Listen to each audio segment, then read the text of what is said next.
bawat buhay ng mga tao ay may pagsubok na pasan. Kailangan lang na maging matibay at ang puso mo'y buksan. Maging mabuting halimbawa sa ibang nakakalimot. Mahal tayo ng Diyos, di mo kailangang matakot. Minsan sa iyong pagsubok iniisip mong wala na.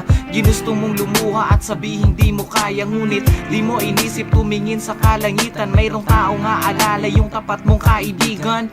Bawat problema ay asahang merong lunas. Kailangan na maging matibay at manalig sa taas. Di ka niya pababayaan, siya ay lagi mong kasama. Yung binuhat ka sa putik na di mo nakikita, wag kang mababahalang salubungin ng unos. Kung tanggap mo sa iyong puso na kasama mo ang Diyos, liligaya ka sa buhay kahit nasalat sa pera. At ang awit na to alay ko sa bawat isa, makinig ka. Bawat birot na nararamdaman, ilapit mo lang sa Kanya.